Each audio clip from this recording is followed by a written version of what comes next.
Oui, ça n'était pas bien sûr prévu au départ, maître Michel Bauer, mais l'avocate que vous êtes doit avoir d'abord, avant de parler de l'Institut de droit social, une réaction sur cette tragédie. Charlie Hebdo, vous étiez d'ailleurs il y a quelques instants sur le parvis des droits de l'homme, je crois. Oui, tout à fait, j'étais au rassemblement. C'est terrifiant, vraiment. Ces journalistes n'ont fait qu'user de leur liberté d'expression et sont victimes d'actes parfaitement ignobles, barbares.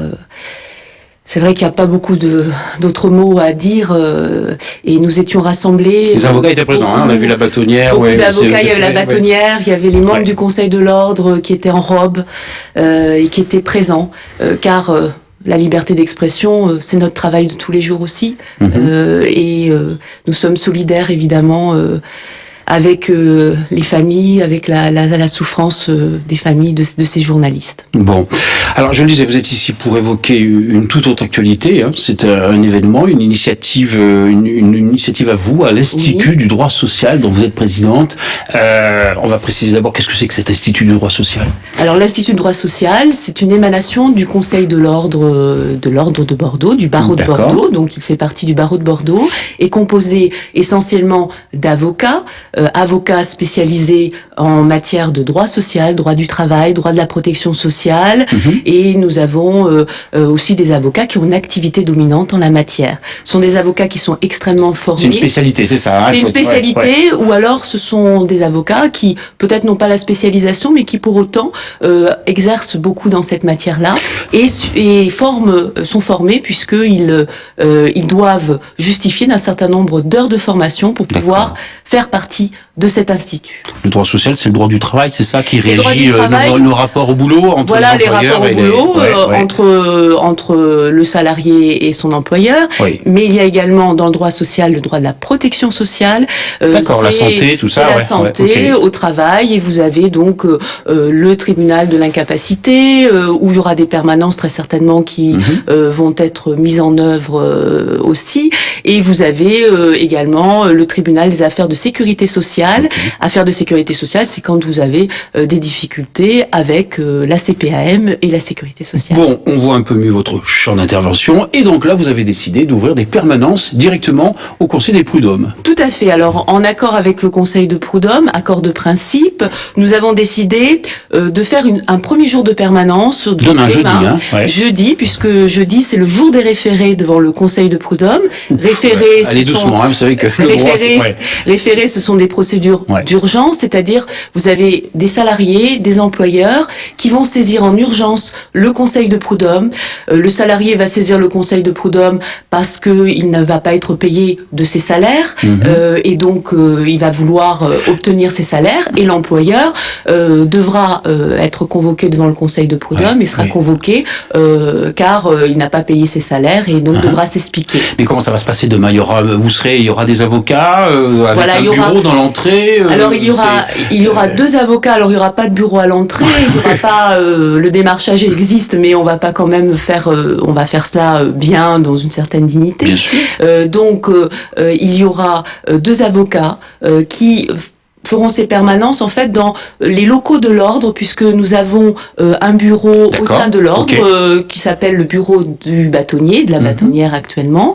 Et donc l'entrée est libre, excusez-nous, parce que quand on n'est pas habitué de tous ces bâtiments, il faut. Alors l'entrée est libre, mais alors attention, nous allons pas accueillir toutes les personnes qui désireraient avoir des consultations gratuites demain. Parce que vous savez qu'on fait de l'audience, qu'on vous entend, et qu'il y a des litiges avec les patrons, il peut y en avoir. Oui, il peut y en avoir, ça je sais bien, mais on voulait après, par la suite, d'abord on veut voir comment ça fonctionne. On va avoir une réunion d'ailleurs vendredi de mise au point, pour débriefer avec le Conseil de prud'hommes, pour officialiser les choses, puisque il y aura sans doute un accord avec le barreau de Bordeaux, etc., sur le fonctionnement de ces permanences. Mais le fait est que nous allons, pour l'instant, conseiller les personnes qui sont sans avocat et qui viendront pour un dossier. Et donc nous allons pas conseiller toutes les personnes qui auront besoin d'un avocat. Et par la suite, nous mettrons en place des permanences. Qu'est-ce que vous allez faire après? Par la suite, nous mettrons des permanences en place tous les jeudis, qui se feront dans les anciens locaux de l'ordre, où il y a des bureaux et où les personnes qui seront à l'accueil du conseil de prud'homme, qui auront des difficultés pour peut-être remplir leur dossier, seront renvoyés vers ces permanences-là. Un avocat, c'est pas gratuit. C'est normal d'ailleurs qu'on paye là. Non, alors justement, ces permanences-là sont aussi mises en place pour montrer, oui, qu'un avocat n'est pas gratuit, mais surtout qu'un avocat, c'est pas aussi cher que l'on ne pense.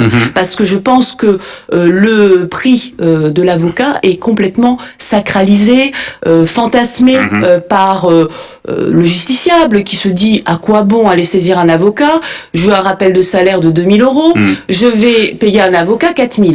Non, c'est aussi pour dire au justiciable, vous savez, l'avocat est pas aussi cher que vous le pensez.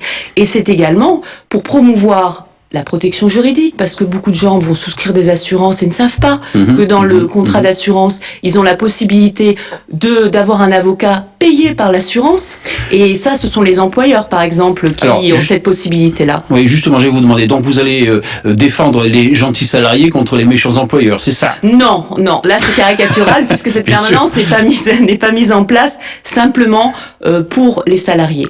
C'est une permanence où, justement, vous aurez 2 avocats de permanence, un avocat qui va s'occuper des salariés, aussi, qui est une tout à fait, un avocat qui va s'occuper des salariés et un autre avocat qui s'occupera des employeurs, parce qu'il y a beaucoup d'employeurs qui se présentent seuls au prud'homme, des petites entreprises, des petits artisans et qui ne connaissent pas leurs droits et qui ont peur justement de l'avocat, qui se dit ça va me coûter très cher, je vais y aller tout seul, me défendre à l'encontre du gentil salarié et finalement ils vont se faire dévorer tout cru. Donc il y a aussi l'employeur qui va être renseigné. Maître Bauer, vous allez m'arrêter si je m'emmêle les pinceaux parce que la justice est très compliquée, que je suis pas avocat non plus. Oui. Mais j'ai entendu parler d'une loi Macron qui se proposait de revoir un petit peu le fonctionnement des prud'hommes. Et vous tombez à pic, me semble-t-il, parce qu'il y a l'article 2064 du Code civil, c'est ça, qui prévoit que les conflits du droit du travail sont gérés par le droit du travail et non pas par le Code civil. Et que justement, pour désengorger le tribunal des prud'hommes, on se proposait de trouver des arrangements à l'amiable grâce à des avocats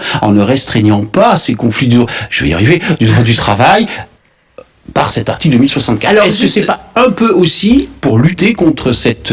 Alors c'est pour lutter et pour faire en sorte... C'est vrai que j'avais compris un truc là. Il y a le lien de subordination juridique entre l'employeur et le salarié, c'est ça? Tout à fait, mais ça a été mis en place aussi, ces permanences, parce qu'on s'est rendu compte, avocats, que beaucoup de salariés saisissaient le conseil de prud'homme par des sites internet qui ne sont pas des avocats et vont saisir par exemple la juridiction de référé dont je vous parlais tout à l'heure, qui est une juridiction très particulière, il y a une procédure à respecter, etc. et on la saisit pas à la légère et elle va pas être compétente. Et là ils vont perdre du temps parce que j'ai entendu Hollande aussi France Inter qui nous a dit la juridiction prud'homale ça dure longtemps, etc. Exactement.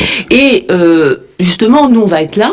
Donc, on va voir les salariés qui vont avoir un dossier peut-être mal ficelé, un employeur où on va voir qu'il y a peut-être un accord justement à obtenir de la part du salarié en faisant un peu les médiateurs entre les deux avocats et peut-être qu'on va réussir aussi un peu à désengorger les juridictions. C'est un peu l'objet, C'est un peu l'objet, et puis l'objet aussi, c'est vraiment de lutter contre ce qu'on appelle dans notre jargon les braconniers du droit, ces sites internet qui promettent déjà pour le divorce aussi, on a vu sur d'autres domaines, exactement, qui vont promettre aux justiciables vous payez 30 €, vous saisissez le conseil de prud'homme et puis vous n'avez pas à prendre d'avocat, surtout en matière de référé, vous inquiétez pas, alors que ce n'est pas si simple que cela, parce que nous on récupère après les catastrophes, et quand on récupère les catastrophes, qu'est-ce qui se passe?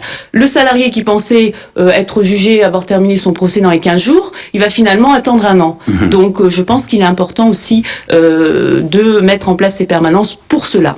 Ok, Maître Bauer, on a bien compris. Donc rendez-vous demain, jeudi 8, à partir de 8h45, c'est ça? Tout à fait, 8h45. Alors pour ceux qui ont des dossiers au prud'homme, c'est très important, parce que malheureusement on ne va pas pouvoir accueillir tout le monde. Alors ceux qui n'ont pas de dossier au prud'homme, il faut le savoir, voir. Il y a des consultations qui sont mises en place par les avocats, consultations gratuites. Ils peuvent téléphoner à la maison de l'avocat si ils ont des ressources de moins de 900 €, et ils pourront avoir un bon de consultation pour consulter un avocat du barreau de Bordeaux. Merci, Maître Bauer. Merci beaucoup.